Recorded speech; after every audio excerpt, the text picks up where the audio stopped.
एक समय की बात है, एक पेड़ पर बिल में एक सांप रहता था।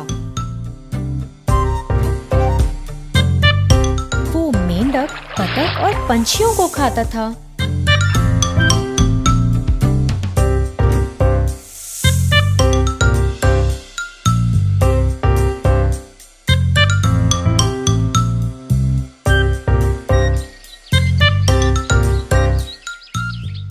दिन में सोता और रात में शिकार करता था।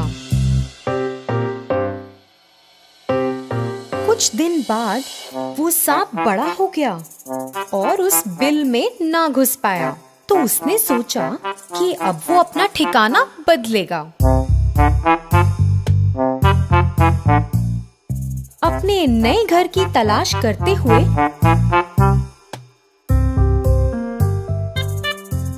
उसे एक बरगद के पेड़ पर एक बड़ा सा बिल दिखा। उस पेड़ के नीचे चींटियों की पहाड़ी थी।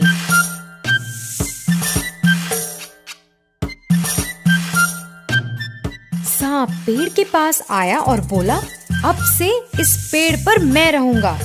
तुम सबको इस जगह से तुरंत जाना पड़ेगा। उस पेड़ के आसपास रहने वाले सभी जानवर और पंछी बहुत डर गए थे, मगर चींटियों को कुछ फर्क नहीं पड़ा था।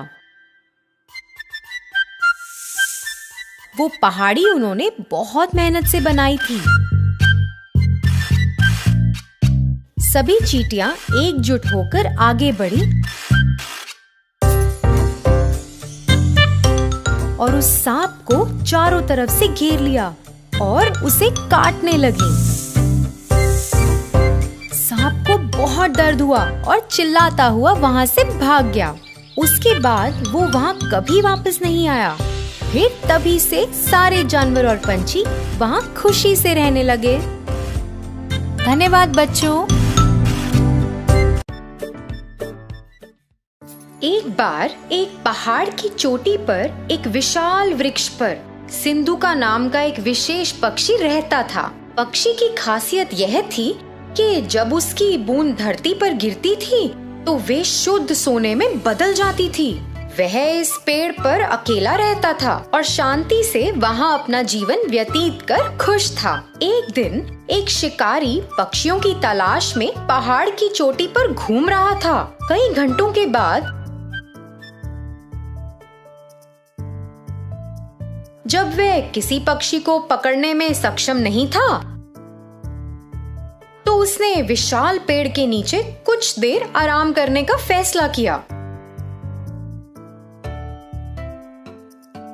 जिस पर सिंधु का रहता था। बस जब शिकारी सोने लगा ही था, तो पक्षी ने अचानक पेड़ के ऊपर से अपनी बूंद को गिरा दिया, जो धरती पर गिरते ही सोने में बदल गई। शिकारी के चेहरे के ठीक बगल में सोने का टुकड़ा गिरा और जब उसने देखा तो उसने चिड़िया की ओर देखा। फिर से एक और टुकड़ा गिर गया और इस बार शिकारी ने जमीन पर इसे सोने में बदलते देखा। इस सब ने शिकारी को बहुत हैरान कर दिया था। शिकारी सोचने लगा, मैं कई वर्षों से पक्षियों को पकड़ रहा हूँ, लेकिन कभी भी ऐसा पक्षी नहीं देखा, या यहाँ तक कि ऐसे पक्षी के बारे में सुना भी नहीं, जिनकी बूंद सोने में बदल जाती है। यह निश्चित रूप से एक विशेष पक्षी है, जिसे मुझे पकड़ना है। दुख की बात ये थी कि जब शिकारी ने ऐसा सोचा, तो सिंधुका को उसके बारे में पता नहीं था। वह अपने पेड़ पर आराम कर रहा था और शिकारी योजना बना रहा था। शिकारी ने पेड़ पर एक जाल बहुत सावधानी से बिछा दिया, जब पक्षी ध्यान नहीं दे रहा था, और अंत में जाल में फंस गया। जब पक्षी जाल में फंस गया, तो शिकारी ने उसे एक पिंजरे में डाल दिया और घर की ओर जाने लगा। उसी समय सिंधुका ने सोचा कि जाल पर ध्यान न देने के लिए वह कितना लापरवाह था और इसी कारण से बेचारा पकड़ा गया। अपने घर जाते वक्त शिकारी ने सोचा, अगर मैं इस पक्षी को रखूंगा तो मैं अमीर बन जाऊंगा और सभी को संदेह होगा कि कुछ तो गड़बड़ है। किसी दिन किसी को पक्षी की सच्चाई पता चलेगी और फिर वे राजा को पक्षी के बारे में बताएंगे। फिर मुझे इसे राजा को देना होगा। लेकिन अगर मैं पक्षी को सीधे ही राजा के सामने पेश करता हूँ तो वह मुझे इस पक्षी के बदले कुछ कीमती चीज देंगे। यह मेरे लिए बेहतर काम करेगा। मैं अपना शेष जीवन राजा की दी गई वस्तु के सहारे जी सकता हूँ। योजना के अनुसार वह सीधे राजा के महल में गया और राजा को सारी बात बताई।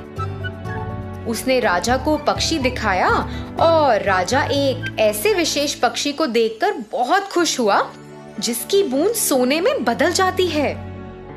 उसने अपने नौकर को बुलाया। इस पक्षी की उचित देखभाल करो, उसे एक शानदार पिंजरे में रखो और उसे भरपूर भोजन और पानी दो। सुनिश्चित करें कि वह दूर नहीं हो। वह महल का शाही पक्षी होगा और अपनी बूंदों से मुझे कई दौलत देगा। अचानक राजा के मंत्रियों में से एक राजा के पास पहुंचा। राजा जी, एक पक्षी की बूंदें सोने में कैसे बदल सकती हैं? ये तो असंभव है। आप इस राह चलते शिकारी पर कैसे भरोसा कर सकते हैं जिसे कोई ज्ञान नहीं है? मैं आपसे अनुरोध करता हूँ कि आप पिंजरे को खोलें और पक्षी को दूर जाने दें और इस शिकारी को ऐसी झूठी जानकारी देने के लिए दंडित करें। राजा ने अपने विश्वसनीय और बुद्धिमान मंत्री के शब्दों पर विचार किया और यह सच था। हाँ, कोई पक्षी सोने की बूंदें कैसे दे सकता है? मैंने इसे अपने आँखों से भी नहीं देखा। यह शिकारी शायद बदले में पैसा चाहता है। राजा ने पहरेदारों को शिकारी को गिरफ्तार करने और पक्षी को छोड़ने का आदेश दिया। जैसे ही पक्षी मुक्त हुआ, वह उड़कर पास के एक दरवाजे के शीर्ष पर पहुंच गया और वहां बैठ गया। अचानक उसने अपनी बूंदों को गिराया जो सोने में बदल गईं। राजा और उनके मंत्रियों सहित सभी ने यह देखा और चौंक गए। राजा को पता था कि उसने एक गलती की है और तुरंत अपने पहरेदारों को पक्षी को पकड़ने का आदेश दिया। मगर बहुत देर हो चुकी थी। सिंधुका आकाश में उड़ गया और उसने खुद को फिर से लापरवाह नहीं होने का वादा किया।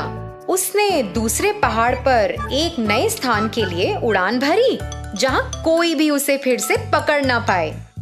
तो बच्चों, इस कहानी से हमें क्या शिक्षा मिलती है कि चाहे कुछ कितना भी असंभव लगे, हमें उसकी पूरी तरह जांच करनी चाहिए। धन्यवाद। सोने का ढेर। एक बार था एक किसान वीर नाम का। वह दूसरों के खेतों पर हल जोतने का काम करके अपनी रोजी रोटी कमाता था। एक दिन वह एक खेत पर गया। उसने काम शुरू ही किया था जब उसको जमीन में कुछ पीला और चमकीला नजर आया। मिट्टी हटाकर देखा तो अंदर था सोने का एक ढेर। वीर इतना बड़ा ढेर देखकर चकित रह गया और अपने आप को भाग्यशाली समझा। अपने साथ इस सोने को ले जाना चाहता था, परंतु दिन का समय था और ऐसे खुले आम दिन में इतनी कीमती चीज ले जाना उसको सही नहीं लगा। वीर ने रात को उधर वापस आने का निर्णय लिया और सोने को वहीं पे छुपा दिया। वीर वापस उसी स्थान पर रात को लौट आया और जमीन को खोदने लगा।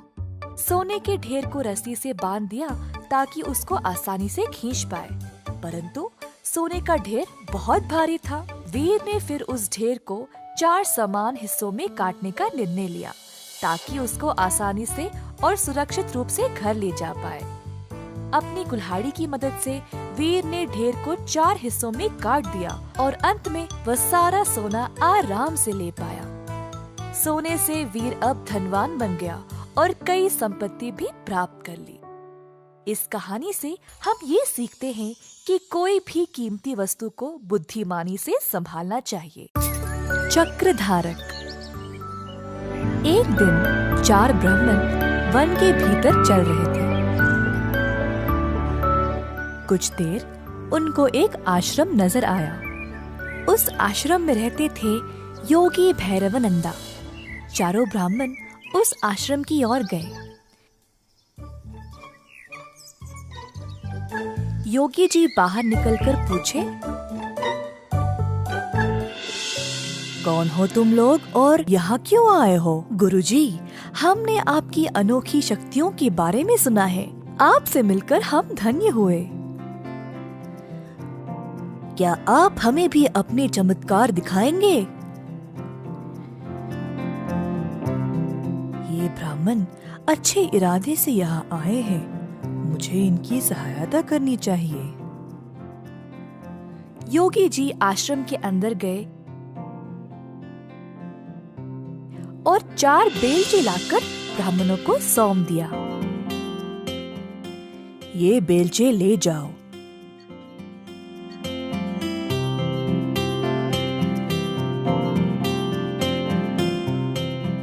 गांव के पास एक छोटा तालाब है और उस तालाब के साथ ही एक अंजीर का पेड़। उस पेड़ के पास जो लाल मिट्टी है उसे खोदो और अपना भाग्य आजमाओ। ब्राह्मणों बेलचे लेकर उसी स्थान पर आ पहुँचे।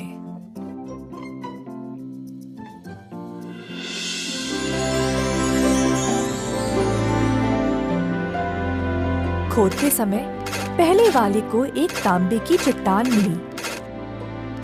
ओह ओह, कमाल है, तांबे की चट्टान। चलो वापस चलकर इसको आपस में बांट लें।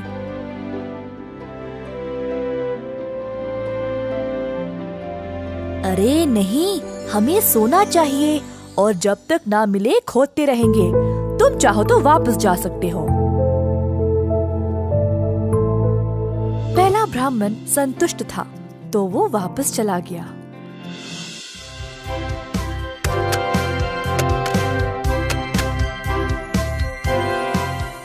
ओह ईश्वर, चांदी! मैं बहुत भाग्यशाली हूँ।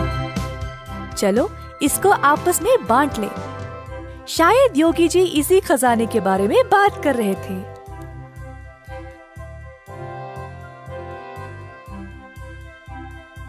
हमको अभी सोना नहीं मिला, हम कोशिश करते रहेंगे। तुम चाहो तो जा सकते हो। दूसरा ब्राह्मण अपनी प्राप्ति से प्रसन्न था और वहाँ से चला गया।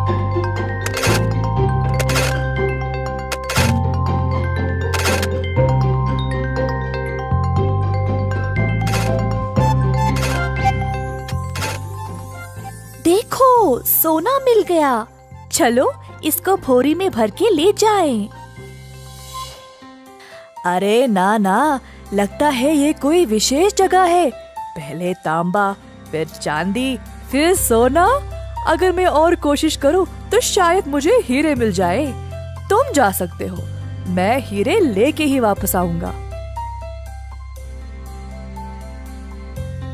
इतने लालची भी मत बनो, अब अंत में कुछ नहीं मिलेगा। हमको इतना सब कुछ तो मिला है पहले ही। चलो चलते हैं। ना, मैं तो हीरे लेके ही आऊंगा, देख लेना। चौथा ब्राह्मण खोदता ही रहा, थक गया और देर भी हो चुकी थी, परंतु ब्राह्मण ने खोदना बंद नहीं किया।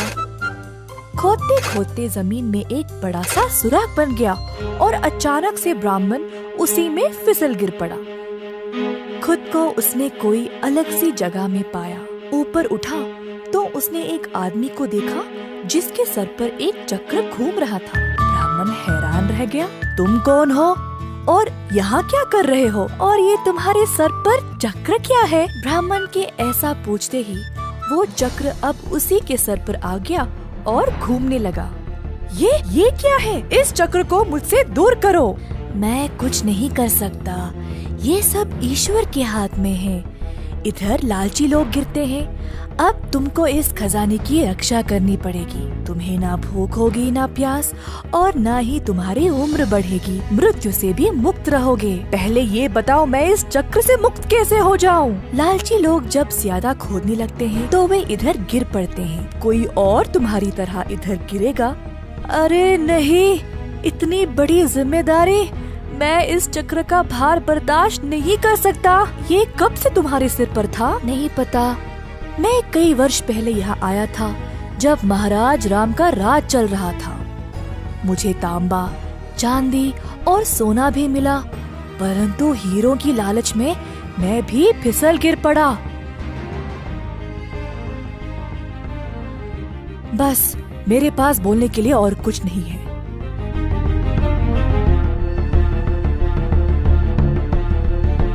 ऐसा बोलकर साधक उसी सुराग से बाहर निकल गया। जब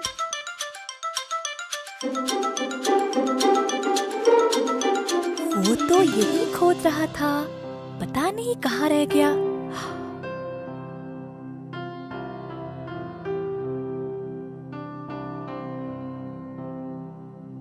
ओ सुनिए, मेरा मित्र यहाँ पर मेरे साथ ही खोद रहा था।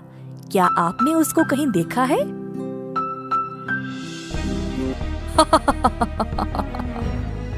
साधक हंसने लगा और तीसरे ब्राह्मण को सारी घटना सुनाई।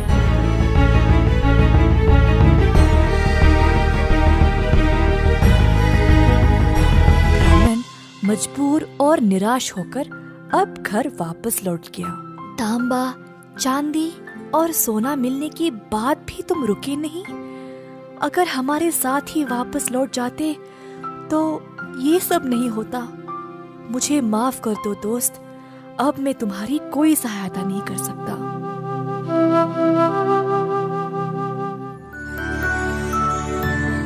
लालची दोस्त।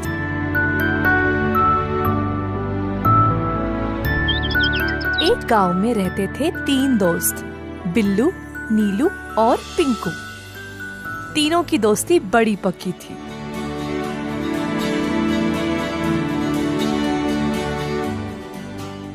बिल्लू और नीलू बहुत चतुर लड़के थे। कोई भी काम 2-3 बार सोच समझकर करते थे। दूसरी ओर पिंकू थोड़ा लापरवाह था।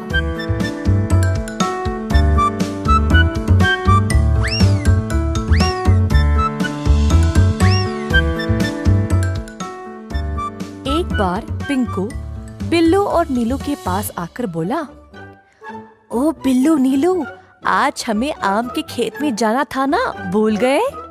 अरे हाँ, मैं तो भूल ही गया, लेकिन उस खेत तक पहुँचने के लिए वन को पार कर जाना है ना? अरे केवल वही नहीं, वहाँ पे बहुत सारे जंगली जानवर भी है। नहीं भाई नहीं, मैं नहीं आ सकता, मुझे डर लगेगा। अरे यार, वहाँ कोई जंगली जानवर नहीं है, लोग हर रोज उसी रास्ते से आते जाते हैं। चलो ना, चलते हैं। पिंकू, लेकिन मैंने अपने माँ बापू को नहीं बताया। जब तक हम वापस आएंगे शाम हो जाएगी, हम कभी और जाएंगे। ओफो, क्या तुम सब कुछ माँ बाबू को बोल के करते हो क्या? अगर तुम उनसे पूछोगे तो वे तुम्हें अनुमति नहीं देंगे। चलो हम जल्दी चलते हैं। ठीक है, परंतु अगर कुछ भी गड़बड़ हुआ तो हमें एक दूसरे की सहायता करनी पड़ेगी, किसी को भी पीछा नहीं छोड़ेंगे, ठीक है ना? अच्छा, ठीक है, अब चलो तो सही। तीनों दोस्त वन के भीतर चल पड़े, लेकिन सबको डर लगी थी, क्योंकि बचपन से वे सब एक भयानक जानवर की कहानी सुनते आए हैं जो इसी वन में रहा करता था। थोड़ा आगे चलते ही अचानक से उनको एक तेज आवाज सुनाई दी। तीनों झट से रुक गए और आसपास देखने लगे कि ये आवाज आई कहाँ से। अचानक से मुड़कर देखा तो उनके पीछे था एक बड़ा सा भालू। तीनों भयभीत होकर वहाँ से भागने लगे और एक पेड़ के पीछे छुप गए। हे भगवान, भालू आ गया, अब क्या करें? बिल्लू, नीलू, इस पेड़ को चढ़ने में मेरी सहायता करो। ऊपर जाने के बाद मैं तुम दोनों को खींच लूंगा। जैसा पिंकू ने कहा वैसे ही बाकी दोनों ने किया। पिंकू, अब तुम अपना हाथ दो। अरे, अपना हाथ क्यों नहीं दे रहे हो? जल्दी, भालू आ रहा है, जल्दी करो। वैसे यहाँ एक ही बैठ सकता है, तुम लोग कहाँ बैठोगे? बिल्लू और नीलू को पिंकू के ऐसा बोलने पर समझ ही नहीं आया। भालू और पास आने लगा। मेरे दोस्त नीलू, अगर हम जमीन पर पड़कर मरने का नाटक करें तो भालू शायद हमें कुछ नहीं करेगा। हाँ बिल्लू, अब यही करेंगे। दोनों लड़के जमीन पर पड़ गए और हिले बिना मरने का नाटक किया। भालू लड़कों के पास आया और उनको सूंघने लगा। दोनों को मरा हुआ समझ के भालू वहाँ से चला गया।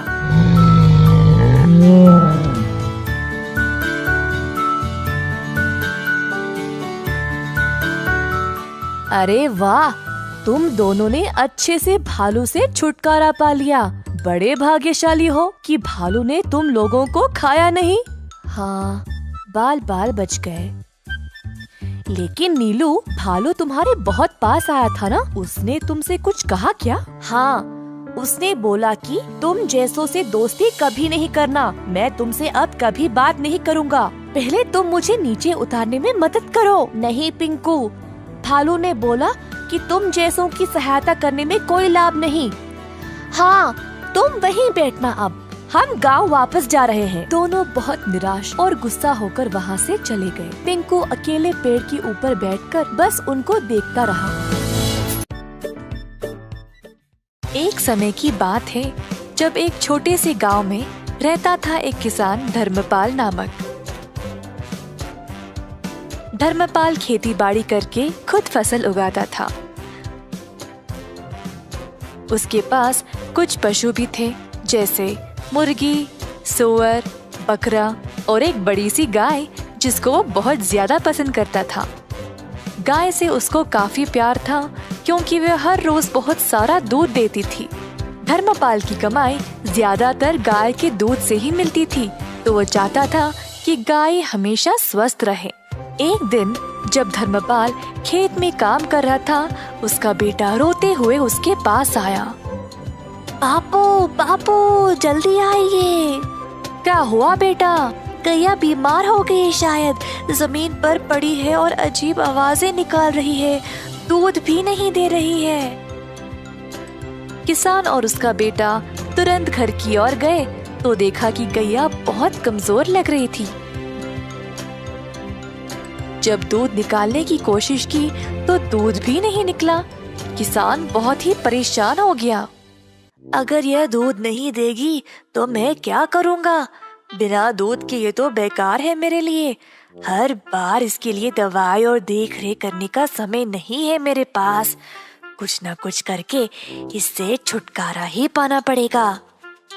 किसान को लगा कि अब गाय ठीक नहीं हो पाएगी, तो उसको खड़ा करके वन की ओर चलाते गया।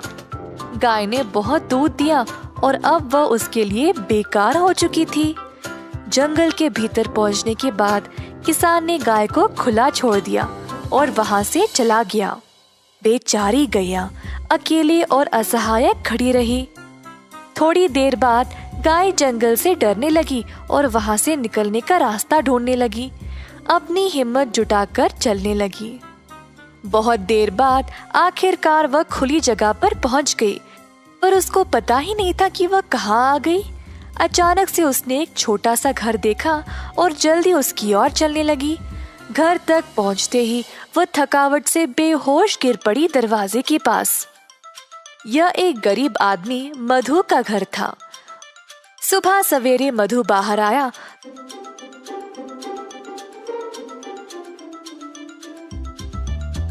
तो उसने गैया को अपने दरवाजे पर देखा।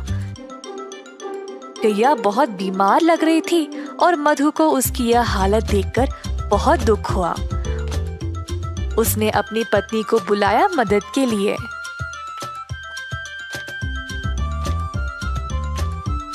ओ सुनती हो, यह बेचारी गैया बहुत बीमार है, इसका ख्याल रखना पड़ेगा। मेरे पास थोड़ा सा घास और चावल है जो यह खा सकती है।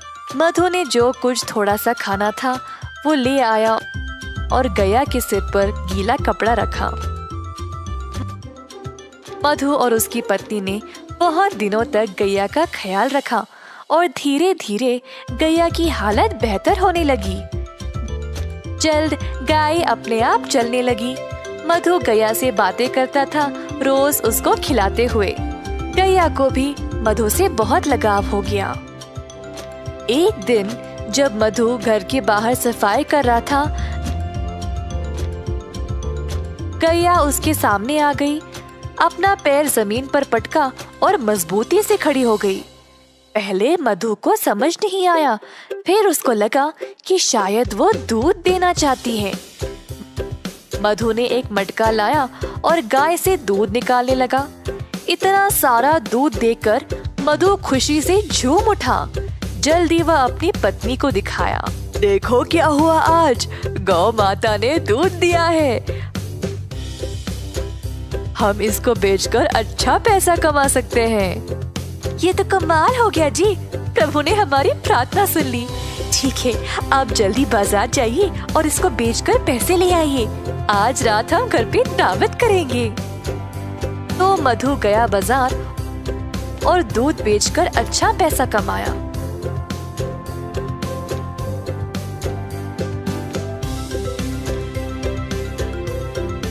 उसने भगवान को धन्यवाद किया उसको गैया देने के लिए। मधु दूध बेचने लगा और जल्द अपने शुद्ध दूध के लिए मशहूर बन गया। गांव वालों को अब केवल उसी का दूध चाहिए था, जिसके लिए अच्छी रकम भी दिया करते थे। इस बात की खबर धर्मपाल तक पहुंच गई। मेरी गैया को चुराने की हिम्मत कैसे हुई इसकी, और अब वह अच्छे पैसे कमा रहा है। मैं अभी जाकर उसको वापस लूंगा, वो तो मेरी गाय है। धर्मपाल गया मधु के घर। मैंने सुना मेरी गैया तुम्हारे पास है और तुम उसका दूध बेच रहे हो। ये तुम्हारी नहीं है, दे दो मुझे वापस। यह सच नहीं है, गाय बहुत बीमार थी और मरने वाली थी। तुमने इसका ख्याल नहीं रखा, पर मैंने इसको ठीक किया है, तो यह मेरी है। तुम गाय को वापस नहीं ले सकते। मैं चुपचाप नहीं बैठने वाला, ग्राम प्रधान के पास जाकर उनसे बात करूंगा। अब वही फैसला करेंगे। तो दोनों आदमी ग्राम प्रधान के पास जाकर अपनी समस्या सुनाई। तो यह है तुम लोगों की समस्या, यह तो बहुत आसान है, मैं हल कर दूंगा, चिंता ना करो। धर्मपाल को लगा अब वह जीत ही गया। उसको पता था कि वही गाय का असली मालिक है, तो बस उसी का नाम सुनने का इंतजार करता खड़ा रहा। तुम दोनों गाय के दाएं और बाएं खड़े हो जाओ। तो दोनों इसी प्रकार गाय के आजू बाजू में खड़े हो गए। कुछ देर तक सब चुपचाप थे। अचानक से गाय अपनी जगह से हिली और मधु के पास आकर खड़ी हो गई। अतः ग्राम प्रधान ने यह निर्णय लिया कि गाय मधु की ही है, क्योंकि उसी ने उसको प्यार दिया और उसको अच्छे से ख्याल रखा। अब गैया ने अपना मालिक खुद चुना है, तो मैं इसकी इच्छा टाल नहीं सकता। मधु, ले जाओ अपनी गाय को। मधु बहुत खुश हो गया और गैया को अपने घर ले चला। धर्मपाल निराश होकर पछताने लगा कि उसने गैया को पहले जाने ही क्यों दिया था। इस कहानी से हम यह सीखते हैं कि कठिन समय में अपने वरदान को ऐसे ही जाने ना दें। आपके पास जो है उसको हमेशा महत्व दे।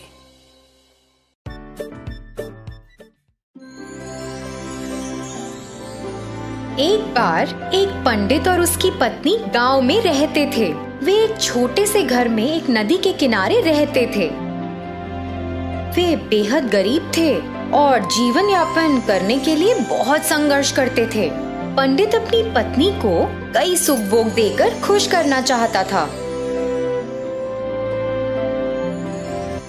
एक दिन पंडित झील के पास बैठा था, जबकि उसकी पत्नी रसोई में काम कर रही थी। पंडित शांतिपूर्ण दोपहर में कुछ प्रार्थनाएं कर रहा था। जब उसने अपनी आंखें खोली तो देखा कि झील पर एक सुंदर सुनहरा हंस उसकी ओर आ रहा है। हंस के पास कई चमकीले सुनहरे पंख थे जो बहुत सुंदर थे। हंस नदी के किनारे चला गया और पंडित का अभिवादन किया। हे पंडित, मैंने देखा है कि तुम और तुम्हारी पत्नी बहुत कठिन जीवन जीते हो। मैं आप जैसे अच्छे लोगों की मदद करना चाहता हूँ। तुम बहुत दयालु हो मेरे दोस्त। भगवान ने मेरी प्रार्थना सुन ली। तुम्हारे पंख कितने सुंदर हैं। क्या वे असली सोने से बने हैं? जी, ये असली सोने के हैं। मैं आपको एक एक करके अपने सुनहरे पंख देकर मदद करना चाहता हूँ और आप उन्हें बेच सकते हैं। इसके जरिए जुटाए गए पैसों से आप लोग आसानी से आराम से रह सकते हैं। यह बहुत अद्भुत है। कृपया हमारे नम्र घर में हमारे साथ आएं और रहें। मुझे यकीन है कि मेरी पत्नी तुमसे मिलना बहुत पसंद करेगी। पंडित हंस को घर ले गया और अपनी पत्नी को दिखाया। उसकी पत्नी हैरान थी और अपने जीवन में कुछ सुख भोग पाकर बहुत खुश थी। पत्नी ने तुरंत पूछा, क्या आप हमें अभी एक पंख दे सकते हैं ताकि हम इसे देख सकें और इसे धारण कर सकें? हंस ने एक पंख निकाला और उसे पंडित की पत्नी को दे दिया। फिर उसने उसे कहा कि वह एक बार में एक से अधिक ना ले, क्योंकि यह सही नहीं होगा। हंस पंडित और उसकी पत्नी के साथ रहने लगा। हर दिन उसने उन्हें एक पंख दिया और इस परेशानी के समय में बहुत मदद की। हंस चारों ओर उड़ता और उसे ऐसे देखना तो एक हंसी नजारा था। पंडित और उसकी पत्नी बहुत खुश थे और उन्होंने पैसे के लिए पंख बेचना शुरू कर दिया था। एक सुनहरे पंख ने उन्हें पर्याप्त पैसा दिया। पंडित अक्सर अपनी पत्नी को याद दिलाता था कि वे इस उपहार को पाकर बहुत भाग्यशाली हैं और उन्हें इसका दुरुपयोग कभी नहीं करना चाहिए। कई दिन बीत गए और एक दिन पंडित पंख बेचने के लिए बाजार गया। पत्नी घर में खाना बना रही थी जबकि स्वर्ण हंस कोने में सोया हुआ था। अचानक पंडित की पत्नी को एक विचार आया, यह हंस हमारे साथ कब तक ऐसे रहेगा? हमें तो बस इसके पंखों की जरूरत है, लेकिन इस प्रक्रिया में हमें इसे खिलाना है, स्नान कराना है और इसकी देखभाल भी करनी है। हम इस हंस पर भरोसा नहीं कर सकते। ये तो यहाँ से दूर जा भी सकता है और फिर कभी वापस नहीं आया तो हम फिर से गरीब हो जाएंगे। यदि मैं सभी पंख ले लूं तो क्या बुरा होगा? उसके सोते हुए मैं जल्दी से इसके सारे पंख निकाल लूंगी।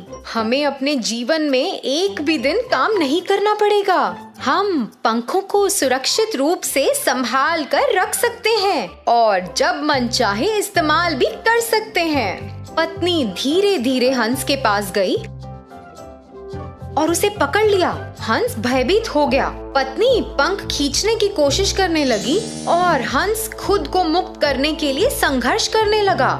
मुझे तुम्हारी हालत की परवाह नहीं है। मैं तुम्हारे सभी पंख मिलने तक का इंतजार नहीं कर सकती। अरे तुम ऐसा क्यों कर रही हो, मूर्ख औरत? मैं तुम्हारी और तुम्हारे परिवार की मदद करने की कोशिश कर रहा था। तुम एक लालची महिला हो और तुम जीवन के सुख भोग के लायक नहीं हो, क्योंकि तुम उनका दुरुपयोग करोगी। तुम्हारे पति तो तुम्हारे लिए सबसे अच्छा चाहते थे, लेकिन अब तुम अपना अवसर खो चुकी हो। मेरी इच्छा के अनुसार मैं तुमको स्वर्ण पंख देता रहा। अब मुझे लगता है कि तुम्हारी मदद करने की कोई आवश्यकता नहीं है। अब मेरे पंख तुम्हारे लिए बस एक पक्षी के पंख से ज्यादा कुछ भी नहीं है। मैं इस जगह से जा रहा हूँ और कभी वापस नहीं आऊंगा।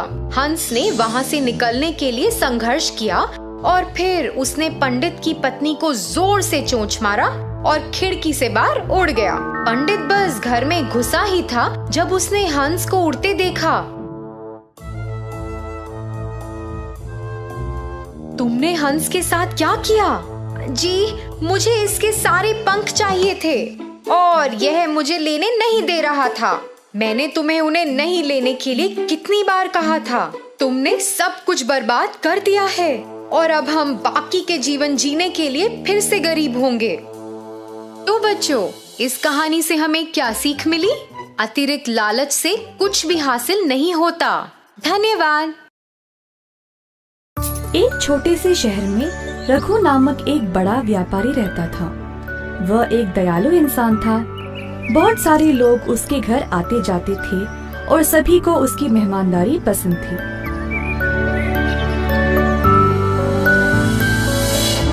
लेकिन एक दिन उसने अपना धन एक व्यापार में लगाया जिसका नुकसान हो गया, जिसकी वजह से रघु ने अपना सारा धन दौलत खो दिया। उस दिन से कोई उसके पास नहीं जाता था। रघु को बहुत अकेला लगने लगा।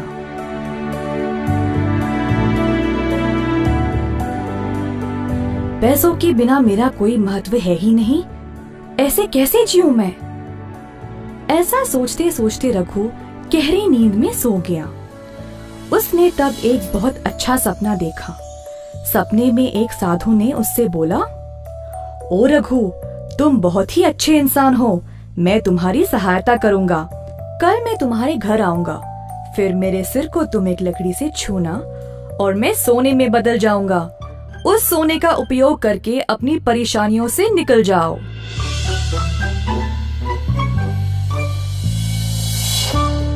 अगली सुबह जब रघु जाग गया तो उसे वो सपना याद रहा। सोच में पड़ गया कि ये सच होगा भी या नहीं। इसी दौरान कोई दरवाजे पर आया। रघु की पत्नी ने दरवाजा खोला और देखा कि नाई आया हुआ है।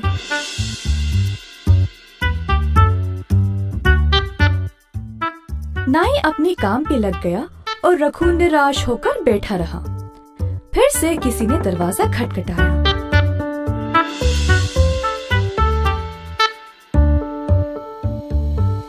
इस बार सच में एक साधु बाहर खड़ा था। रघु साधु को देखकर आश्चर्य रह गया।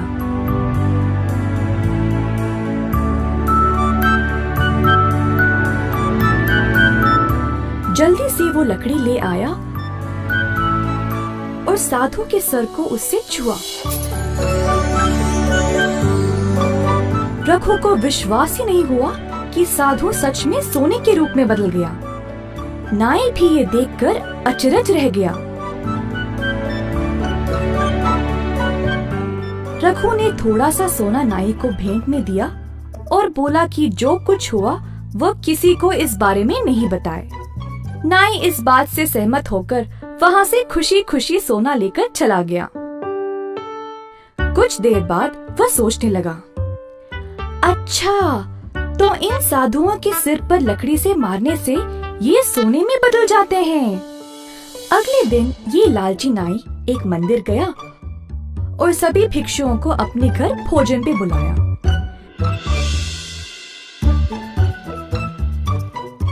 जब साधु उसके घर पहुँचे तो नाई ने सबको एक कमरे में बंद कर दिया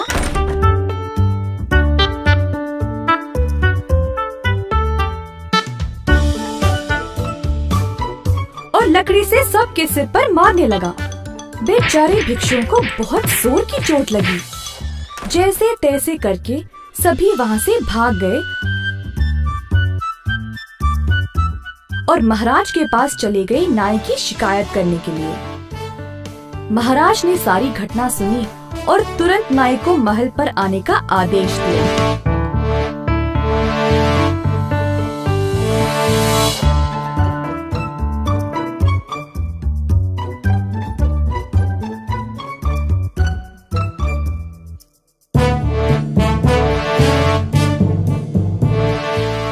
तुमने इन भिक्षुओं को क्यों मारा? पूछा महाराज ने। जो कुछ नाई ने रघु के घर पर देखा उसने सब कुछ बताया। फिर महाराज ने रघु को भी उधर बुलाया और उससे भी यही सवाल किया। प्रणाम महाराज। जी हाँ, ये सच है कि वो साधु सोने में बदल गया, परंतु मैंने उसके सिर पर मारा नहीं। लगता है इस नाई को पूरी कहानी पता ही नहीं। रघु ने महाराज को सब कुछ बताया और उसके वो सपने के बारे में भी। आखिरकार महाराज को सब समझ आ गया और उस लालची नाई को उसके कर्मों के लिए बंदी बना लिया।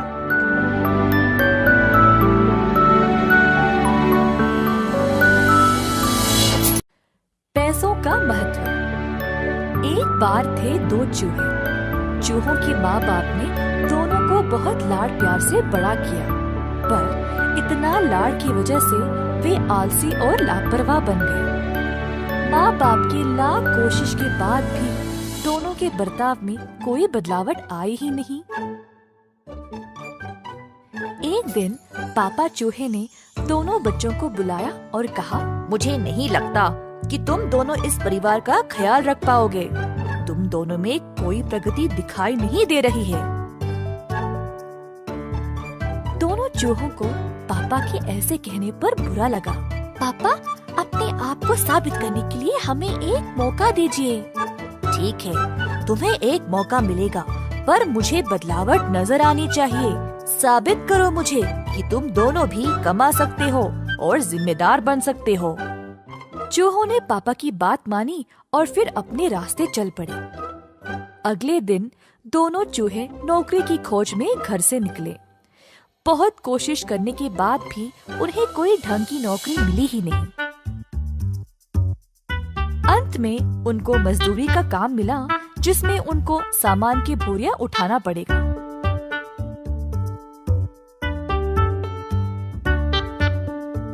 दिन भर मजदूरी करके अपनी पगार लेकर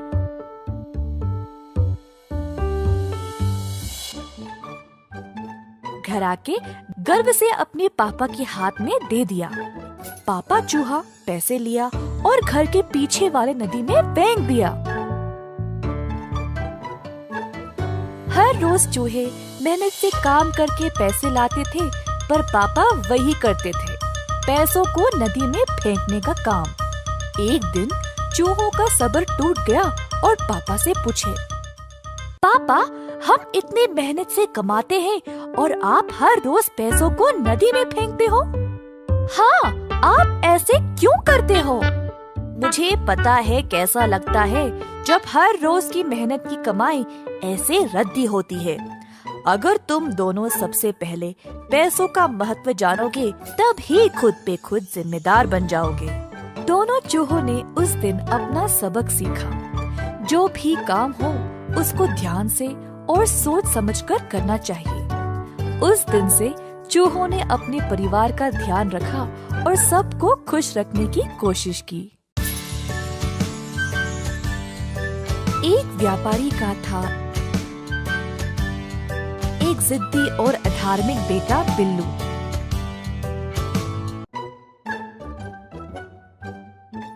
बिल्लू के माँ बाप उसको देखकर दुखी होते थे कि ये कितना लापरवाह है। एक दिन बिल्लू की मैया उसे डांट डांट के थक गई थी।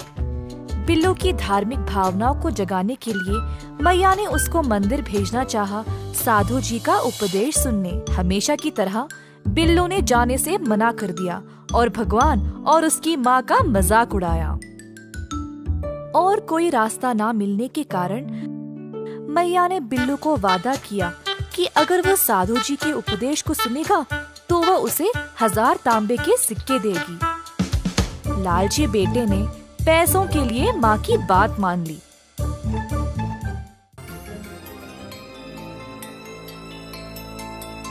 प्रवचन के दौरान बिल्लू मंदिर में बैठा रहा। वह प्रवचन के खत्म होने का इंतजार कर नहीं पाया ताकि वह घर जाकर 1000 तांबे के सिक्के ले ले। साधु जी की शिक्षा सुनने के बजाय बिल्लू आराम से सो गया। अगली सुबह बिल्लू घर वापस आया और अपनी मैया से वो 1000 सिक्के ले लिए। उसने अपनी माँ को बोला कि वह व्यापार करने अब विदेश जाएगा। मैया ने उससे ना जाने की भीख मांगी, परंतु बिल्लू ने कुछ नहीं सुना। उस रात बिल्लू ने अपना सामान बांधा और जल यात्रा के लिए निकल पड़ा। वह बंदरगाह गया और एक नाव पर सवार हो गया जो विदेश के लिए निकल रही थी। बिल्लू अपने 1000 सिक्कों के साथ दुनिया देखने के लिए उत्सुक था। वह समुद्र की हवाओं में लंबी सांसें ले ही रहा था जब अचानक बिजलियां चमकने लगी। थोड़ी देर में हल्की हवाएं तेज तूफान में बदल गई। लोग इधर से उधर भाग रहे थे। नाव उलट पुलट हो रही थी और नाव का कप्तान सब कुछ काबू में रखने की कोशिश कर रहा था। बिल्लू डर से कांपने लगा क्योंकि वह कभी भी घर से इतना दूर नहीं रहा। अपनी जान के लिए वह रोने लगा।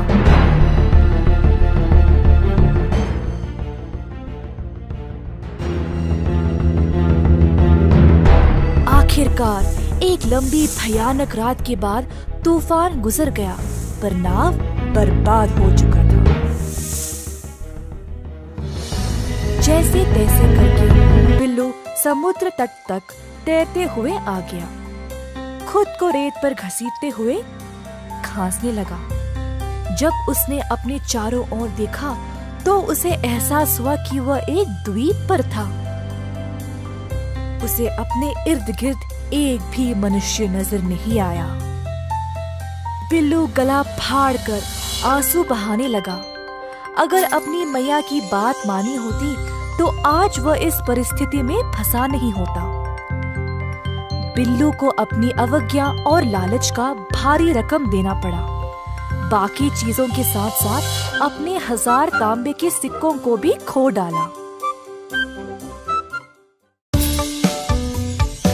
किसान और लालची बेटा। एक बार रहता था एक गरीब किसान।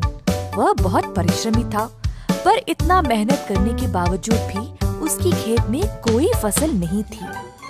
एक दिन पेड़ के नीचे विश्राम करते समय उसने एक सांप घर देखकर सोचा, शायद ये नाग ही इस खेत का रक्षक है।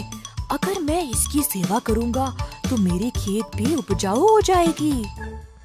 अगले दिन किसान एक दूध की कटोरी ले आया और कहा, ओ नाग देवता, कृपया मुझे समृद्धि और सफलता का आशीर्वाद दे। सांप ने सारा दूध पिया और एक सोने का सिक्का उसके लिए छोड़ा। सोने का सिक्का?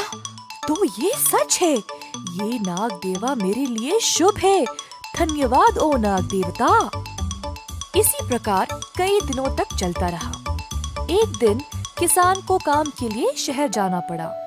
उसने अपने बेटे को बोला, बेटा, हर रोज नाग देवता को दूध देना नहीं भूलना। जी बापू, चिंता मत करो, मुझे पता है कैसे करना है। किसान के निकलने के बाद बेटा सांप को दूध देने लगा तो सांप ने रोज की तरह एक सोने का सिक्का दिया। बेटा सोचा, हर रोज एक सिक्का कम है, मुझे सारे एक साथ ही चाहिए। कल मैं सांप को मार के सारे सिक्के निकालूंगा। अगले दिन दूध देते समय किसान के बेटे ने सांप को लकड़ी से मारने की कोशिश की। सांप तो बच निकला, परंतु उसने लड़के को डस लिया। जब किसान वापस आया तो उसे इस घटना का पता चला और वह दुखी हो गया। किसान के बेटे को उसकी लालच की सजा मिल गई। एक समय की बात है, एक गांव में 4 पंडित रहते थे। चारों बचपन से ही दोस्त थे। किताबें पढ़ के उन्होंने खूब ज्ञान प्राप्त भी कर लिया था। मगर उन चारों में एक पंडित था जिसे कभी भी किताबों का शौक ना था। भाइयों, मुझे लगता है हमें अपने इस ज्ञान का सही उपयोग करना चाहिए। हमें शहर जाना चाहिए जिससे हम पैसा कमा सकें। हाँ, ये बहुत अच्छा सुझाव है, पर हमें हमारे साथ विट्ठल को लेकर नहीं जाना चाहिए। अगर वो हमारे साथ आया तो हमें कोई लाभ नहीं होगा। हाँ, एकदम सही बात बोले हो। अरे, तुम ऐसे कैसे सोच सकते हो? हम शुरू से ही साथ में रहे हैं। एक थोड़ा हिस्सा तो हम उसे दे ही सकते हैं। हाँ, ठीक है।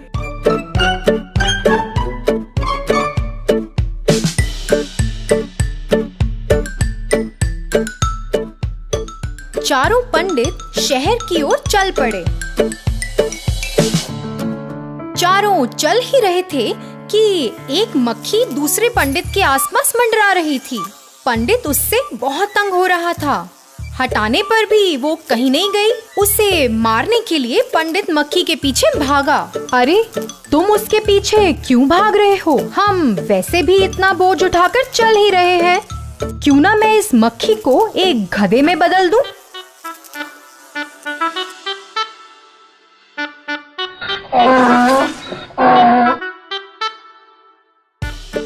हाँ हाँ, हम अपना सामान गधे पे चढ़ाकर आराम से यात्रा कर सकते हैं। एक गधा इतना बोझ नहीं उठा पाएगा, तो आप अपना सामान मुझे दे सकते हो।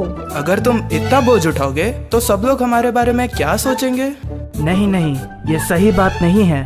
तुम्हें हमारे साथ लाने का हमारा सुझाव था, तो जैसा हम बोलेंगे तुम्हें मानना पड़ेगा। इस गधे को मैं एक बलवान जानवर में तब्दील कर दूंगा, एक बाघ में। क्या एक बाघ में तब्दील करोगे? नहीं नहीं, ये सही नहीं है। एक बाघ तो हमारे लिए एक बहुत बड़ी मुसीबत बन जाएगा। तुम मूर्ख हो, तुम्हें क्या पता, हम जैसा बोलेंगे भाग वैसा ही करेगा। तुम बीच में मत पड़ो। तुम विट्ठल की मत सुनो, उसे इस बारे में कोई ज्ञान नहीं है। हाँ, हमने वैसे भी बहुत समय बर्बाद कर लिया है। अगर एक बाघ हमारे साथ हमारा बोझ उठाकर चलेगा तो सब लोग हमारी वाहवाही तो करेंगे। इसी दौरान उन तीनों पंडितों ने उस गधे को एक बाघ में बदल दिया और तभी विट्ठल तो झट से पेड़ पर चढ़कर बैठ गया। जो गधे से बाघ में तब्दील हुआ वो तो एक खूंखार जंगली जानवर था और फिर उसने तीनों पंडितों पर हमला बोल दिया। अरे बाप रे, अगर इन्होंने मेरी बात मानी होती तीनों जीवित होते। तो बच्चों, बिना बुद्धि के हमारी विद्या व्यर्थ है।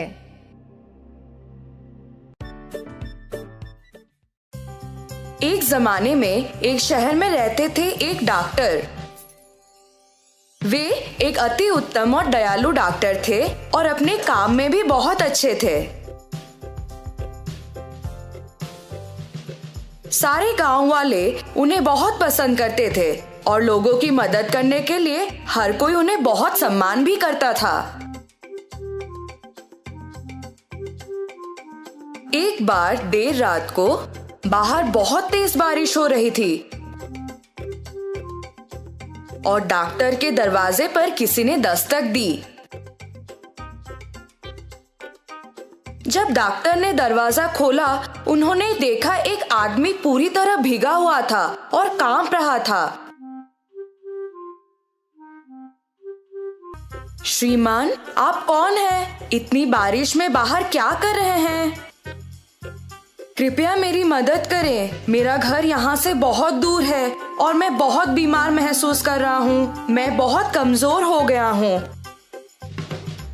मुझे नहीं लगता कि मैं घर पहुँच पाऊंगा। कृपया मुझे आज रात यहीं रहने दें और मेरा इलाज करें। अंदर आ जाइए, आप आज रात यहाँ विश्राम कर सकते हैं। वो आदमी बहुत आभारी होकर अंदर आ गया, जबकि डॉक्टर ने उसकी सर्दी और फ्लू दूर करने के लिए उसे कुछ दवाई दी। दूसरे दिन सुबह उस आदमी ने डॉक्टर से कहा कि वो गांव का एक सोनार है और उसे अगर किसी भी तरह की मदद चाहिए तो वो उसके पास आ सकता है। सुनार ने डॉक्टर का शुक्रिया अदा किया और वहां से चला गया। कुछ दिन बीत गए। डॉक्टर अपनी दवाएं बनाने के लिए कुछ आयुर्वेदिक जड़ों और फूलों की खोज में जंगल गए थे। रास्ते में उन्हें बहुत प्यास लगी और वो एक कुएं के पास थोड़ा पानी पीने के लिए रुके। पानी पीते वक्त उन्होंने मदद की पुकार में कुछ आवाजें सुनी। जब उन्होंने थोड़ी दूर देखा तो एक विशाल पेड़ जमीन पर गिर गया था। ऐसा लगा कि उस पेड़ के पास से मदद के लिए आवाज आ रही थी, इसलिए वे उस पेड़ की ओर भागे। पेड़ के नीचे एक बाघ और सांप सभी शाखाओं और पत्तों के बीच फंस गए थे। कृपया करके मुझे बचा लो, मेरा पैर इस पेड़ के नीचे फंस गया है और मैं बाहर नहीं निकल पा रहा। कृपया मेरी भी मदद करें, मैं सभी शाखाओं में फंस गया हूँ और अपना रास्ता नहीं बना पा रहा हूँ। डॉक्टर जंगली जानवरों से थोड़ा भयभीत थे और मदद करने के लिए हिचकिचा रहे थे। चिंता मत करो, मैं तुम्हें नुकसान नहीं पहुंचाने का वादा करता हूँ। डॉक्टर ने बाघ पर यकीन कर लिया और पेड़ को उठा लिया। बाघ आजाद हो गया और डॉक्टर को उसकी मदद करने के लिए धन्यवाद कहा। यदि तुम्हें कभी किसी सहायता की जरूरत हो तो मुझे मदद के लिए पुकारना और मैं तुम्हें बचाने आ जाऊंगा। डॉक्टर ने बाघ को धन्यवाद कहा और सांप को बाहर निकालने लगे। जब सांप आजाद हो गया तो उसने भी डॉक्टर का शुक्रिया अदा किया और वही बोला, आपने मेरी जान बचाई है और मैं भी आपका एहसानमंद हूँ। यदि आपको कभी किसी सहायता की जरूरत हो तो मुझे बुलाएं और मैं आपकी मदद करने आ जाऊंगा। बाघ और सांप चले गए और डॉक्टर वापस घर आ गए। कुछ दिन बीत गए और डॉक्टर दवा बनाने के लिए जड़ों और जड़ी बूटियों को इकट्ठा करने के लिए फिर से जंगल गए। अचानक उन्होंने एक तेज आवाज सुनी और एक तेंदुए द्वारा हमला किए जाने वाले थे। डॉक्टर को कोई और भी शक्तिशाली प्राणी की जरूरत थी। उन्हें बाघ का वादा याद आया और उसे मदद के लिए पुकारने लगे, बाघ, बाघ बचाओ मुझे। बाघ ने डॉक्टर की पुकार सुनी और दौड़ते हुए उन्हें बचाने के लिए आया। उसने तेंदुए को डराकर वहां से भगा दिया। बाघ ने डॉक्टर को उसकी गुफा में आने का न्योता दिया और कहा कि उसे बहुत खुशी हुई कि उन्होंने उसे मदद के लिए पुकारा।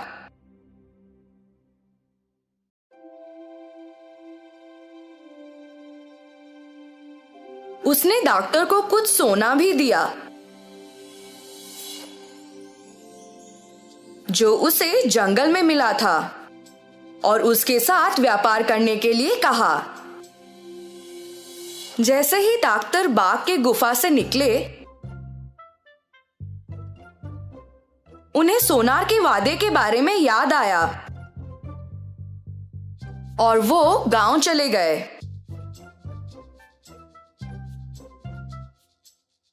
उन्होंने वो सोना उस सोनार को दिया और कहा कि बाघ ने उन्हें दिया है। उन्होंने सोनार से पूछा कि क्या वो सोने के बदले में उन्हें पैसे दे सकता है।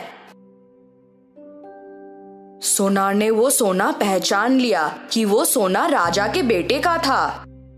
राजकुमार एक दिन शिकार करने निकले थे पर कभी वापस नहीं आए। सोनार को तब राजा की घोषणा याद आई, जो भी राजकुमार या सोना को खोज पाएगा या वापस ले आएगा उसे खजाने से पुरस्कृत किया जाएगा। सोनार ने डॉक्टर को इंतजार करने को कहा, यह बोलकर कि वो सोने का गुण परखना चाहता है। उसी दौरान वो दुष्ट सोनार अपने घर के पीछे वाले रास्ते से निकल गया और राजा के पास गया उन्हें वो सोना दिखाने के लिए। उसने राजा को बोला कि एक आदमी के पास ये सोना था और शायद उसी ने राजकुमार को मारा होगा। राजा को बहुत गुस्सा आ गया और उन्होंने तुरंत डॉक्टर को सजा दी। जैसे ही डॉक्टर को जेल में डाला गया, वे चिल्लाने लगे, मुझसे कोई भूल नहीं हुई है। वो सोना मुझे मेरे दोस्त बाघ ने दिया था। सोना झूठ बोल रहा है। कृपया मुझे यहाँ से जाने दो। जब डॉक्टर जेल में कैद थे, तब एक चूहा उनके पास आया और उनसे बोलने लगा, मैं तुम्हारी मदद करना चाहता हूँ पर मैं ज्यादा कुछ नहीं कर सकता। किसी ऐसे को पुकारो जो वाकई में तुम्हारी मदद कर सके। शायद वे आ जाएं। डॉक्टर को तब सांप के बारे में याद आया और वे उसको पुकारने लगे, ओ सांप, कृपया आकर मेरी मदद करो। जब सांप आया, उन दोनों ने पूरी घटना के बारे में बात की। तब सांप को एक विचार आया कि वो रानी को डस लेगा। क्योंकि मैं एक अपूर्व और जहरीला सांप हूँ, इसलिए कोई अन्य डॉक्टर मेरे काटने का इलाज नहीं कर सकता है। मैं जाकर रानी को काट लेता हूँ। उसके बाद आप उनकी सहायता करने का प्रस्ताव दें। ये बोलकर कि एक डॉक्टर के रूप में आपके पास अच्छे कौशल हैं। आप राजा के रक्षक तक पहुँच सकते हैं और कह सकते हैं कि आप रानी को बचा सकते हैं। योजना को अच्छी तरह से निष्पादित किया गया।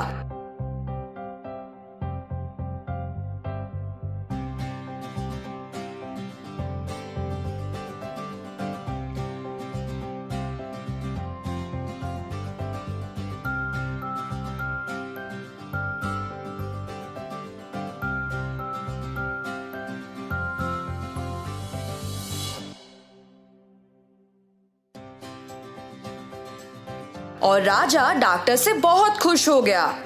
उन्होंने डॉक्टर से कहा कि उन्हें जो भी प्रसन्न हो वो उसकी मांग करें।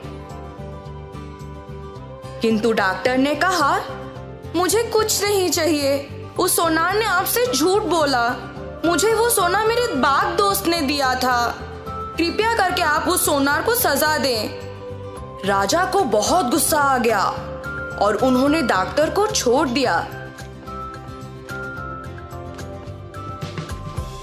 किंतु उस सोनार को बंदी बना लिया। तो बच्चों, हमने क्या सीखा? हमेशा हर एक वादे या इंसान पर भरोसा नहीं करना चाहिए। चूहे की शादी। एक बार गंगा के तट के किनारे था एक सुंदर सा आश्रम, जहाँ पर कुछ तपस्वी रहते थे शांति से, और गुरु यज्ञ के कुछ चेले जो हमेशा ध्यान करने में मग्न रहते थे। गुरु यज्ञ आत्मा अनुशासन का पालन किया करते थे।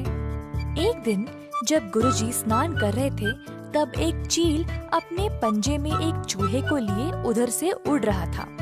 अचानक से चूहा चील के पकड़ से छूट गया और सीधा गुरुजी के हाथों में गिर पड़ा।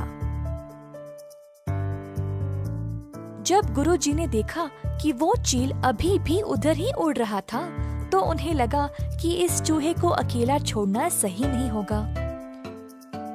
चूहे को एक बरगद के पेड़ के पास रखा और अपना स्नान पूर्ण किया।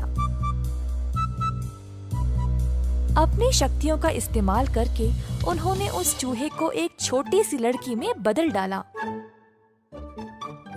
और आश्रम ले गए। उन्होंने अपनी धर्मपत्नी से कहा, मेरी प्रिय, इस बच्ची को एक प्रदान मानकर स्वीकार करो, क्योंकि हमारे पास खुद की संतान नहीं है।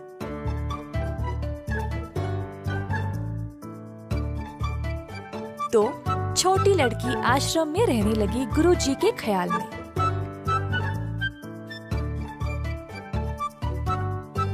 उसने बहुत ज्ञान पाया और दुनिया के बारे में भी बहुत कुछ सीखा। दोनों गुरुजी और उनकी पत्नी को अपनी अनोखी पुत्री पर गर्व था। एक दिन गुरुजी ने ध्यान दिया कि अब उनकी बेटी विवाह के लायक हो चुकी थी। अब क्योंकि वह खुद अनोखी थी, उनको लगा कि उसके लिए कोई अनोखा सहभागी चुनना चाहिए। अगली सुबह अपनी शक्तियों का उपयोग करके गुरुजी ने सूर्य भगवान को बुलाया और कहा, कृपया मेरी पुत्री से विवाह करें। अगर इसकी मर्जी है तो मेरी इच्छा है कि आप इसकी सहभागी बने। परंतु बेटी ने बोला, पिताजी, सूर्य भगवान तो पूरी दुनिया को रोशन करते हैं, पर वे बर्दाश्त के बाहर गर्म हैं और आग जैसे हैं। मुझे इनसे विवाह नहीं करनी। कृपया आप कोई और ढूंढे। गुरुजी सोचने लगे, सूर्य भगवान से भी अच्छे कौन है? सूर्य भगवान ने सलाह दी, गुरुजी, आप बादल राजा से बात कर सकते हैं। वह मुझसे भी महान है, क्योंकि वह मुझे और मेरी रोशनी को छुपा सकते हैं।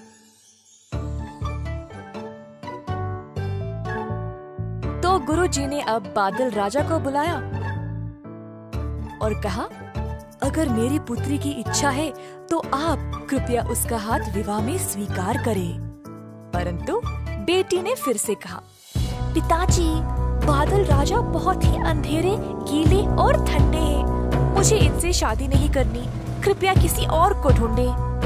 गुरुजी सोचने लगे, अब बादलों के राजा से भी महान कौन है? बादल राजा ने सलाह दी, गुरुजी, आप वायु राजा से बात करें। वे मुझसे भी महान हैं, क्योंकि वे मुझे उड़ा सकते हैं। तो गुरुजी ने अब वायु राजा को बुलाया। अगर मेरी पुत्री की इच्छा है तो आप कृपया उसका हाथ विवाह में स्वीकार करें। परंतु बेटी ने कहा, पिताजी, वायु राजा बहुत ही बेचैन और तेज है। हर समय दिशा बदलते रहते हैं। मुझे इनसे शादी नहीं करनी। आप किसी और को ढूंढे। गुरुजी फिर से सोच में पड़ गए। अब वायु राजा से भी महान कौन है? वायु राजा ने सलाह दी, गुरुजी, आप पर्वत महाराज से बात कर सकते हैं। वे मुझसे भी महान हैं, क्योंकि वे मुझे रोक सकते हैं। तो गुरुजी ने अब पर्वत महाराज को बुलाया और कहा, अगर मेरी पुत्री की इच्छा है तो आप कृपया उसका हाथ विवाह में स्वीकार करें। पर बेटी फिर से बोल उठी, पिताजी, पर्वत महाराज बहुत ही सख्त और कठोर है। वह एक ही जगह रहते हैं। मुझे इनसे शादी नहीं करनी। कृपया आप किसी और को चुनें। गुरुजी सोचने लगे, अब पर्वत महाराज से भी महान कौन है? पर्वत महाराज ने सलाह दी, क्यों ना आप चूहे के राजा से बात करें। वह मुझसे भी महान है, क्योंकि वे मुझ में भी छेद बना सकते हैं।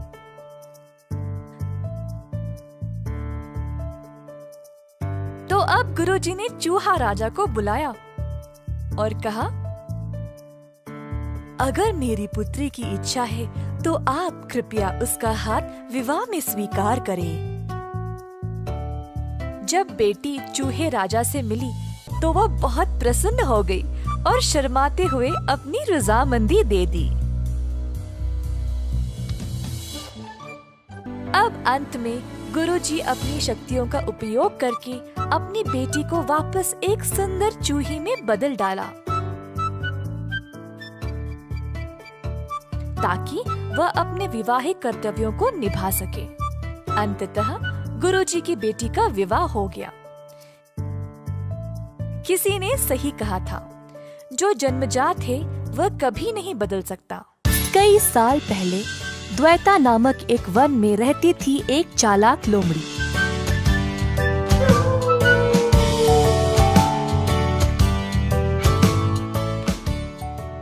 एक दिन तेज भूख के कारण लोमड़ी पूरे वन में खाना के लिए ढूंढ रही थी।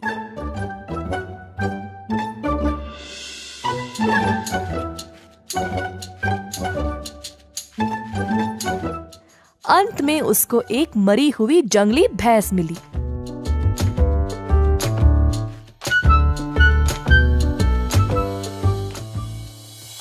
अरे वाह, आज तो बड़ा अच्छा ही दिन है। मैं इस भैंस को 10 दिन तक मजे से खा सकती हूँ। परंतु इसकी चमड़ी तो बहुत मोटी है, मैं उसको चीर नहीं पाऊंगी। अब क्या करूं? उसी समय उस रास्ते से एक शेर गुजर रहा था। शेर को देखते ही लोमड़ी बोली, मेरे प्रभु, आप सही समय पर आए हैं। आइए, हम दोनों इस जंगली भैंस का मांस साथ साथ खाएंगे। क्या तुम्हारा दिमाग खराब है? तुम्हें पता नहीं तुम किससे बात कर रही हो? मैं इस जंगल का राजा हूँ और मैं केवल खुद से किया गया शिकार का मांस खाता हूँ। तुम्हें इतना भी नहीं पता? ऐसा कहकर शेर वहाँ से चला गया। कुछ समय बाद वहाँ एक बाघ आया। लोमड़ी सोचने लगी, ओफो, अगर ये बाघ इधर आया तो सब कुछ खा जाएगा और मेरे लिए कुछ नहीं बचेगा। कुछ भी करके इसको यहाँ से भगाना पड़ेगा।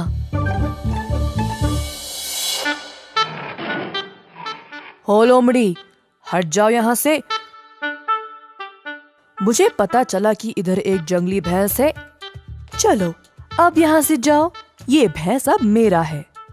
जी, जैसा आप कहें। आपने सही सुना, परंतु इस भैंस को शेर जी ने मारा है और मुझे यहाँ रखवाली के लिए ठहरने को बोला। वे किसी भी समय वापस आते होंगे, तो मैं यहाँ से चली जाऊं? क्या ये भैंस शेर जी का शिकार है? उनका शिकार खाने से बेहतर है मैं भूखा ही रहूं। ऐसा कहकर बाघ भी वहाँ से चला गया। कुछ देर बाद वहाँ एक चीता आया। लोमड़ी जी, क्या आपने इस भैंस को मारा है? मुझे बहुत भूख लगी है मेरे दोस्त, थोड़ा मांस मैं भी खा लूं? मैं तुम्हारी भूख समझ सकती हूँ दोस्त, परंतु ये भैंस शेर जी का शिकार है और मैं यहाँ केवल एक रखवाली हूँ। वह किसी भी समय वापस आते होंगे। एक काम करती हूँ, तुम मांस खाना शुरू करो।